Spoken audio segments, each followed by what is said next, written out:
Social media جی اس پر ہم نے دیکھا کہ ایک پارٹی نے عجیب و غریب سی ایسی کیمپین چلائی کہ بڑے بڑے اسٹالوارٹس جو اتنے عرصے کی پرانی پارٹیز ہیں ان کا، حالانکہ ان کے ساتھ بھی تو ووٹر تھے اور بلکہ اکثریت میں ووٹرز تھے، ان کو اکھاڑ پچھاڑ کے رکھ دیا. تو کیا معاملہ ہوا؟ کامیابی کس وجہ سے ہوئی اور جو ناکام ہوئے اس کے پیچھے کیا وجہ ہے؟ تو صرف صاحب دیکھیں، اس میں سب سے پہلی بات جو ہے نا وہ یہ انڈرسٹینڈنگ ہے کہ سوشل میڈیا بہت آج کے دور کی ضروری ہے. پاکستان کے اندر کیا دنیا بھر کے اندر سوشل میڈیا ہی ڈیسائیڈ کر رہا ہے کہ لوگوں کے مائنڈ سیٹس کیا بنیں گے. ہوا اس کا میں آپ کو بہت بڑی مثال آپ کو دوں کہ امریکہ کے اندر، کیونکہ ابھی ہماری بات بھی ہو رہی تھی، تو ڈونلڈ ٹرمپ کے خلاف جو سب سے بڑا ٹول ثابت ہوا وہ سوشل میڈیا ہی ہوا. اور اس کے اندر جو بائیڈن نے یا ڈیموکریٹک پارٹی نے سوشل میڈیا کے اوپر جو اپنی مہم چلائی، اس کے ذریعے انہوں نے لوگوں کو کنونس کیا کہ آپ جو دوسری سائڈ کی، اور اس کے اندر ایک بہت بڑی بہت میسو لیول کے اوپر کیمپین تھی کہ لوگوں کو یہ بتایا جائے کہ فیک نیوز جو ہے اس کو کس طرح سے آپ نے چیک کرنا. یہ بنیادی سوال ہے. بنیادی سوال. بے شک ہماری اور ان کی سوسائٹی میں ڈیفرنس ہے کافی. ہم ایک ایگریرین سوسائٹی میں ہیں اور ویسے لوگوں کی اس طرح ابھی تک بہت لوگ اس کو سوشل میڈیا کو یوز کرتے ہیں، لیکن جس لیول پر امریکہ ہے جی وہ وہاں پر ہم نہیں پہنچے. لیکن یہ فیک نیوز والا جو معاملہ نا، یہ بڑا انٹرسٹنگ پوائنٹ ہے کہ فیک نیوز کو کیسے بتایا جائے، پبلک تک فوراً کیسے پہنچایا جائے. جھوٹ سے پہلے، جھوٹ تیز بہت ہے، تو اس کے ساتھ ہی کیسے پہنچایا جائے، اس پر بتائیں ہمیں. دیکھیں، گراس روٹس لیول کے اوپر آپ کو اپنی پارٹی کو اس طرح سے آرگنائز کرنا ہوتا ہے اور اس کی ٹریننگز کرنی پڑتی ہیں. ان کو اپنے جو کارڈرز ہوتے ہیں ان کو کانسٹنٹلی اس چیز کے اوپر ورک شاپس کروانی پڑتی ہیں. ان کو بتانا ہوتا ہے کہ آپ کے پاس اگر ٹویٹر کے اوپر، سوشل میڈیا کے اوپر، فیس بک کے اوپر آپ کوئی چیز دیکھتے ہیں تو سب سے پہلے کیا کرنا ہے. فار ایگزامپل، میں نے حال ہی میں دیکھا کہ ایک صحافی ہیں، انہوں نے ایک چیز جو ہے وہ ٹویٹ کی مفتاح اسماعیل کے نام سے. جی بالکل. مفتاح اسماعیل جو ہیں وہ پاکستان کے فارمر فائنانس منسٹر ہیں، اور انہوں نے پی ڈی ایم کی گورنمنٹ کے خلاف ہی کوئی بات تھی جو کہ انہوں نے لکھی ہوئی تھی اور وہ شیئر ہو رہی تھی. تو P D M plus government, P D M plus, جی ایسے کر لیجیے. تو ان کی جو مفتاح کی نام سے جو ہے وہ شیئر ہو رہی تھی. تو سب سے پہلے آپ کو کیا کرنا چاہیے؟ آپ کو یہ کرنا چاہیے کہ مفتاح اسماعیل کیونکہ ٹویٹر پر موجود ہیں، کافی ایکٹیو ہیں، مفتاح اسماعیل نے اس کو کوٹ ٹویٹ کر کے لکھا ہوا تھا کہ اس چیز کو میں نے کبھی نہیں کہا، یہ ایسی کوئی بات میں نے کبھی میرے منہ سے نہیں نکلی. تو اب سب سے پہلے آپ کو جانا ہے وہ مفتاح اسماعیل کی ٹویٹ جا کر دیکھنی ہے. یعنی you have to know sources, اور آفیشیل سورسز کیا ہے، اوریجنل سورسز کیا ہیں. You have to. اور ایک بہت امپورٹنٹ بات کہ ہر بات کو آنکھیں بند کر کے اعتبار نہیں کرنا. اس کی ویراسٹی کو چیک کرنے کے لیے جو ٹولز ہیں، اب بہت ایڈوانس ٹولز بھی ہیں، مگر جو بیسک لیول کے ٹولز ہیں کہ آپ آفیشیل کام تو بیسک ٹول سے ہی چلتا ہے، پبلک لیول عام لوگوں کا تو وہی چلے گا. بالکل. تو اس کے اوپر ٹریننگز جو ہیں وہ بہت ضروری ہیں. وہ کہیں پر کسی سطح پر پاکستان کے اندر جو ہے وہ دیکھنے میں نہیں ہے. لیکن علی 25 کروڑ عوام ہے. ہماری خواندگی کی شرح بھی آپ کو پتہ ہے، وی آر ناٹ امریکہ. تو اس لیول تک اتنی بڑی پبلک کو کیسے ٹریننگ کروائی جا سکتی ہے؟ یہ تو پولیٹیکل پارٹیز جو ہیں وہ پبلک لیول میں جب جاتی ہیں اپنے کوئی سیاسی ایجنڈا لے کے، تو ان کا کام نہیں ہے. تو جن کا کام تھا وہ ناکام کیوں ہوئی پھر؟ دیکھیں، بہت ساری بڑی وجوہات ہیں اس کی، اور اس کے اندر جو ہے وہ نہ صرف ان سیاسی جماعتوں کا رول ہے بلکہ کچھ ایکسٹرنل ایکٹرز کا بھی اس کے اندر رول ہے. میں ایک جماعت اگر آپ کہیں تو میں اس کی پوری آپ کو ایک اسٹڈی بتا سکتا ہوں. ضرور. مسلم لیگ نون جو ہے یہ 2013 میں پاکستان کی اس وقت سب سے بڑی پارٹی کہا جا سکتا ہے. بالکل. 2013 میں جب مسلم لیگ نون اقتدار میں آئی تو یہ کوئی ظاہر ہے کہ پولیٹیکلی جو بھی چیزیں ہوتی ہیں، اور اس وقت سوشل میڈیا کی اتنی امپورٹنس نہیں تھی جتنی آج ہے.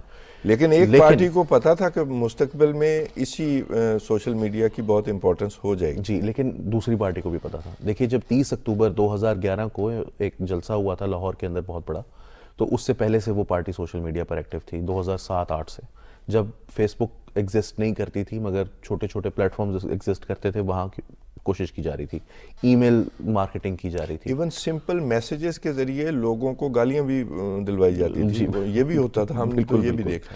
تو فارمر پرائم منسٹر شہباز شریف صاحب جو ہیں وہ اس وقت چیف منسٹر تھے پنجاب کے. انہوں نے اپنی ایک ٹیم سیٹ اپ کی. اگلے 2-3 سال کے اندر وہ اتنی قابل ٹیم ضرور تھی کہ 2013 میں اگر آپ یہ نہیں کہہ سکتے کہ جی برابر کے تھے دونوں سائڈز، تو میں کہوں گا کہ 45-55 سے زیادہ کا ڈفرنس نہیں تھا. ٹھیک. شاید وہ جماعت آگے ہوگی مگر یہ جماعت کوئی بہت پیچھے نہیں، بہت پیچھے نہیں تھی. مگر اس کے بعد یہ گیپ فل ہو سکتا تھا. اب اس کے بعد سب سے پہلی چیز جو ہوئی ہے وہ یہ ہوئی ہے کہ یہ جو سیاسی جماعت ہے اور یہاں پر ہوتا ہی ہے کہ جب آپ پہ ایک سیاسی جماعت الیکشن جیت جاتی ہے تو وہ اپنے سیاسی دفاتر بند کر دیتی ہے، جو کہ اور وہ بڑے پرائم منسٹر ہاؤس میں، چیف منسٹر ہاؤس میں اور کیبنٹس کے اندر، اور وہ جو پاور کوریڈورز ہوتے ہیں وہ وہاں پر جا کے ایسی بھول بھلائیوں میں گم ہوتے ہیں کہ اس کے بعد ان کو یہ خیال نہیں رہتا. گراس روٹ لیول کی سیاست سے کٹ ہو جاتے ہیں، بالکل کٹ ہو جاتے ہیں. جو ان کے لوگ تھے جو سوشل میڈیا کو سمجھتے تھے ان کو وہ دور ہوتے چلے گئے، بیکاز ظاہر ہے لوگ پروفیشنلز ہوتے ہیں، وہ اپنے اپنے کاموں میں، اور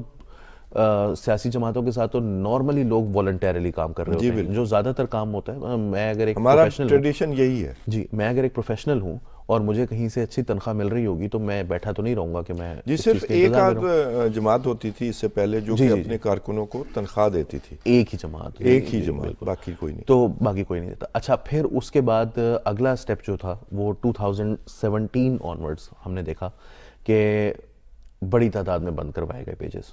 اس میں جو گورنمنٹ تھی اس وقت کی، کیونکہ گورنمنٹ سے ہی ظاہر فیس تو ریاست کا حکومت ہی ہوتی ہے، تو اس حوالے سے میرے پاس ایک، کیونکہ میں ڈیلی ٹائمز پر اس وقت کام کر رہا تھا، تو مجھے ایک دوست کا فون آیا اور انہوں نے کہا کہ جی ہمارے خلاف FIA کے کیسز بن گئے ہیں اور یہ ہو گیا وہ ہو گیا. میں نے ان کے لیے ایک سٹوری کی. اس کے کچھ دنوں کے بعد میرے پاس ایک اور خبر آئی، انہوں نے کہا کہ جی ہمارے 3 پیجز تھے فیس بک پیجز. یہ میں آپ کو ٹپ آف دی آئس برگ ہے، اور یہ بہت بڑا ایک ایگزامپل ہے جس سے ہوا یہ معاملہ. جو لوگ یہ چیزیں سمجھتے ہیں انہیں یہ پتہ ہے کہ دیز آر ریویلیشنز. جی، انہوں نے مجھے فون کر کے یہ کہا کہ ہمارے لیے آپ ایک سٹوری، انہوں نے شاید وہ پچھلی والی سٹوری دیکھی ہوگی تو انہوں نے کہا کہ شاید وہ سمپیتھیٹک ہے، تو میں تو خبروں کے لیے ڈھونڈ رہا ہوں. ظاہر ہے صحافی کا تو یہی ہے. انہوں نے میرے سے یہ کہا کہ جی ہمارے 3 فیس بک پیجز جو ہیں وہ بند ہو گئے ہیں. تو میں نے کہا جی آپ نے کیا کیا تھا؟ تو زمانے کے ایک مشہور و معروف جج صاحب تھے، ان کے بارے میں انہوں نے کوئی انہوں نے مجھے اسکرین شاٹ بھیجا جس میں صرف یہ لکھا ہوا تھا کہ یہ صاحب جو ہیں وہ بے ایمانی کر رہے ہیں، اور یہ ایسی باتیں تو پاکستان کے اندر کوئی بہت بڑی بات نہیں ہے یہ کسی جج کے فیصلوں کے اوپر تنقید کرنا. تو ان کو یہ میسج آیا فیس بک کی جانب سے کہ یہ جو آپ نے پوسٹ کی ہے یہ آپ کے ملک کے قانون کے خلاف ہے، لہٰذا آپ کا فیس بک پیج بند کیا جا رہا ہے. 3 فیس بک پیجز آن میں بند ہو گئے، اور یہ 3 فیس بک پیجز جو تھے ان کے اوپر جو کمبائنڈ نمبر آف سبسکرائبرز تھا وہ 3.3 ملین تھا. اچھا، ٹھیک ہے. مجھے ایک یہ بھی علم ہوا کہ ایک لا فرم ہے لاہور کی جس کے ساتھ رابطہ تھا اور گورنمنٹ کا، اور وہ ڈیل کرتی تھی، لیزن کرتی تھی ود فیس بک اور میٹا کے ساتھ، اور وہ بہت سے فیس بک پیجز اس زمانے میں بند کروائے گئے. میں ایسے پیجز کو بھی جانتا ہوں، ایسے ایڈمنز کو بھی جانتا ہوں جو وکٹمز ہیں اس ساری پالیسی کے. ہوا یہ کہ ایک جو کمپلیٹ انفراسٹرکچر تھا اس کو ڈیمولش کر دیا گیا، وچ ایور ایگزسٹڈ. ہم نے یہ بھی دیکھا اسی ملک کے اندر کہ ٹویٹر کے اوپر جو لوگ کر رہے ہیں ان کو نوٹسز جاری کیے گئے، اور میرا خیال ہے کہ ایک جو ڈیموکریٹک وائسز ہیں لوگوں کی ان کو دبانے سے، اور سین وائسز وہ گالی سے بات بالکل نہیں کر رہے تھے. انفیکٹ کچھ لوگ ایسے ہیں جو صرف یہ کہہ رہے تھے کہ اکانومی کی صورتحال بہت اچھی ہے، بہت ہی بہترین ہے. وہ بتا رہے ہیں کہ، اور وہ نمبر شیئر کر رہے ہیں کہ جی یہ ہماری GDP یہاں پر چلی گئی ہے، ہماری ایکسپورٹس یہ ہو گئی ہیں، ہماری IT کے اندر یہ نمبرز ہیں، ہمارے اوبر آ گئی ہے یہاں پر، اور فلانا کمپنی آ گئی ہے، اس کی وجہ سے پاکستان کے اندر جو ہے وہ لوگوں کو روزگار مل رہا ہے، اتنے سافٹ ویئر ہاؤسز کھلے ہیں، 3G 4G جو ہے وہ یہاں کے لانچ کیے گئے ہیں. اس سے جو ٹیلی کمیونیکیشنز کی کمپنیز ہیں انہوں نے بہت کمایا ہے، نہ صرف انہوں نے کمایا بلکہ اس کی وجہ سے سافٹ ویئر ہاؤسز کھلے ہیں. میں جس ادارے سے منسلک ہوں وہ ایک ڈیجیٹل میڈیا پلیٹ فارم ہے. وہ digital media platform exist ہی نہ کرتا اگر یہ پالیسیز نہ ہوتی. تو اگر وہ چیزوں کو ہائی لائٹ کر رہے ہیں، اور کیونکہ ایک پالیسی اس وقت بنائی گئی کہ ہم نے یہ ہائی لائٹ نہیں ہونے دینا کیونکہ اکانومی اگر اچھی نہیں ہے تو بری نہیں ہے تو اچھی بھی نہیں ہے، تو ایسی جب چیزیں کرنی ہوتی ہیں تو اس کے لیے ایونچولی جو رزلٹ نکلا وہ یہ نکلا کہ وہ جو انفراسٹرکچر، پارٹی کی اپنی غلطیاں تو ہیں، جو میں نے کہا کہ دفاتر بند ہو گئے، لوگ جو ہیں وہ اپنے اپنے زندگیوں میں لگ گئے، مگر اگلا اسٹیپ یہ تھا کہ فورس کو استعمال کرتے ہوئے, فورس سے میری مراد یہ ہے کہ بازو استعمال کرتے ہوئے اسٹرانگ آرم ٹیکٹکس جس کو کہتے ہیں, ان کو جو ہے وہ ڈیمولش کیا گیا. اور پھر اگلا اسٹیپ یہ تھا کہ اس کو دوبارہ سے ریبلڈ کرنا تھا. اس میں بھی سیاسی جماعت کا قصور ہے کہ وہ اس چیز کو اب سمجھ نہیں پا رہے ہیں کہ ہمیں اس کو کس طرح سے دوبارہ سے ری انویگریٹ کرنے کی ضرورت ہے. جو لوگ ان کے ٹاپ پر بیٹھے ہوئے ہیں, سوشل میڈیا پر بیچارے جو ہے وہ چلا رہے ہیں, لوگ واٹس ایپ گروپس کے اندر چلا رہے ہیں لوگ کہ بھائی یہ اب کمپنیز کو ہائر کرنے کا طریقہ ہے, یہ اس طرح سے سوشل میڈیا کیمپینز چلتی ہیں, پروفیشنل لوگوں کو ہائر کیا جاتا ہے, اس کے اوپر پیسے لگتے ہیں, مفت میں نہیں ہوتا جو کسی زمانے میں ہو جاتا تھا. تو ایک جیسے آپ نے کہا کہ ایک جماعت جو ہے وہ پے کرتی ہے, ایک جماعت جو ہے وہ اس کے اوپر اگر پیسے لگا رہی ہوگی اور آپ نہیں لگا رہے ہوں گے تو آٹومیٹیکلی اس جماعت کو ایک ایڈوانٹیج حاصل ہوگا. تو پھر ان کے لیے سبق یہ ہے کہ اس وقت اگر وہ جماعت کسی برے حال میں پہنچی ہے تو وہ اپنی حرکتوں سے اور حملوں سے اور طرح طرح کی جو وائلنٹ ایکٹیویٹیز, منیر نیازی زیادہ بہتر ہیں کہ کچھ شہر دے لوگ بھی ظالم سن, کچھ سانو مرندہ شوق بھی سی. ورنہ آپ اس فیلڈ میں ڈیجیٹل میڈیا یا سوشل میڈیا پر آپ نے ایسا کچھ نہیں کیا ہوا کہ وہ آپ کو کچا نہ کھا جاتے اگر انہوں نے یہ کام نہ کیے ہوتے جو انہوں نے ایک ریاست کے خلاف یا ملک کے خلاف ہی جو کام کیے ہیں. تو آپ کو اتنا فری ہینڈ نہ مل پاتا سوشل میڈیا پہ, یا ایون سوشل میڈیا پہ تو ابھی بھی نہیں ہے میرا خیال انہیں فری ہینڈ, وہ کوئی مجھے زیادہ ایکٹیو نظر نہیں آتی ان کی ٹیم. تو اس کا مطلب یہ ہے کہ الیکشن میں پھر آپ کو یہ ٹرولنگ کا اتنا سامنا ہوتا کہ آپ گھر سے نکلنے کے لیے بھی تیار نہ ہوتے کہ جو حالات اس کا نقصان یہ ہوتا ہے کہ لوگوں کو, ابھی آپ نے یہ بھی بات کی کہ 25 کروڑ لوگوں کو جو ہے وہ ٹرین نہیں کیا جا سکتا. میرا پھر کوسچن یہ ہے کہ کیا 25 کروڑ لوگوں تک میسج پہنچانے کے ذرائع نہیں ہیں دنیا کے اندر؟ بالکل ذرائع سے ہی کام آپ انفلوئنسرز کے ذریعے, آپ اپنے پارٹی کے گراس روٹس کے اوپر, لوکل باڈیز کے اوپر, آپ کے کونسلر, ناظمین, آپ کے M P As, M N As, بہت بڑی انفراسٹرکچر ہوتا ہے سیاسی جماعتوں کا, اور جو ملک کی لیول پر حکومت کر چکی ہوں کئی مرتبہ, تو ان کے پاس تو یہ اسٹرکچر ہونا چاہیے تھا اور وہ ہے موجود. لیکن کیا فوکس ہے؟ میرا خیال ہے فوکس لیک کرتے ہیں, اور وہ اس سے نقصان یہ ہوتا ہے کہ وہ پھر جب ٹک ٹاک کے اوپر اور ٹویٹر کے اوپر, کیونکہ یہ بڑی آسانی سے ایکسیس کرنے والی چیزیں ہیں, آپ دیکھیں کہ انسٹاگرام کے اوپر ٹک ٹاک جتنی ویڈیوز وہ اسی سائز کے اندر آ رہی ہیں, یوٹیوب کے اوپر شارٹس آ رہی ہیں, لوگ کئی گھنٹے بیٹھے ہوئے اسکرول کرتے رہتے ہیں. بڑی وہ عجیب سی عادت پڑ جاتی ہے. وہ عادت ایون میں نے بڑی مشکل سے چھٹکارا پایا, وہ 1-2 دفعہ مطلب میں نے کیا اسکرول تو وہ میں پھنس گیا جی, وہ آگے دیکھ لیں آگے دیکھ لیں, آدھا گھنٹہ آپ بیٹھے رہتے ہیں, 1 گھنٹہ بیٹھے رہتے ہیں.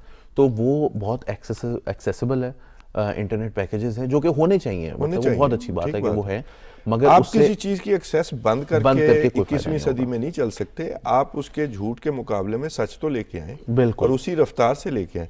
تو کیا خیال ہے کبھی اگر یہ بڑی پارٹیز جو ہیں, یہ میں نے دیکھا ہے کہ یہ اقتدار میں بھی آ جائیں تو لوکل باڈیز کی طرف نہیں جاتے. لوکل باڈیز سے آپ کے گراس روٹ لیول پہ کارکن جو ہے وہ ایک تو الیکشن کے پروسیس کا خود بھی حصہ بنتا ہے, گروم بھی ہوتا ہے, اور وہ زیادہ ایکٹیو ہوتا ہے. کہ لوکل باڈیز کا جو الیکشن ہے, جو اختیارات ہیں, اس کی وجہ سے یہ ان کے کارکن ایکٹیو نہیں ہوں گے, اور یہ گھر والی پارٹی کے گھر کے اندر ہی پارٹی کا جو تاثر ہے وہ کم نہیں ہوگا, اور اس سے ان چیزوں کو بھی دیکھا جا سکے گا. کیا خیال ہے آپ کے پاس؟ اگر آپ مجھے بتائیے, اگر آپ کے پاس ٹائم ہے تو میں آپ کے ساتھ ایک بہت اچھی مثال جو ہے وہ شیئر کرنا چاہتا ہوں. امریکہ میں گیا تھا کچھ عرصہ پہلے, تو میں نے وہاں پر ایک لوکل باڈی سے چلنے والا ایک میڈیا کمپنی ہے, وہاں پر ریڈیو چینلز ہیں جو چلتے ہیں, سوشل میڈیا کے اوپر یوٹیوب چینلز وہ چلاتے ہیں. تو میں نے ان سے پوچھا, تو وہ ٹریننگ کر رہے تھے لوگوں کی اپنی, بہت چھوٹا سا شہر تھا. تو میں نے ان سے یہ پوچھا کہ جی آپ یہ جو ٹریننگ کرتے ہیں اس کے آپ پیسے بھی دیتے ہیں, یہ آپ کیسے جنریٹ کہاں سے کرتے ہیں؟ انہوں نے کہا جی ہم اپنی لوکل باڈی سے جنریٹ کرتے ہیں, جو ہمارے علاقے کا میئر ہے ہم اس سے بات کرتے ہیں, میئر جو ہے وہ مخیر حضرات سے بات کرتے ہیں. میں نے کہا ان کو کیا فائدہ ہے؟ اس نے کہا کہ ان کو یہ فائدہ ہے کہ وہ یہاں کے بڑے بزنس مین ہیں, وہ پیسے اس میں دیتے ہیں, یہ لوگ ہیں یہ ٹرین ہوتے ہیں, ان کو اچھی نوکریاں ملتی ہیں, یہ اس شہر میں رہتے ہیں, یہ اسی شہر کی اکانومی میں خرچ کرتے ہیں, اور اس شہر کی اکانومی امپروو کرتی جاتی ہے. کیا بات ہے علی, آپ نے نا ساتھ تنقید کے علاوہ, ناکامیوں کے بتانے کے علاوہ, آپ نے بہت اچھا ماڈل بھی دے دیا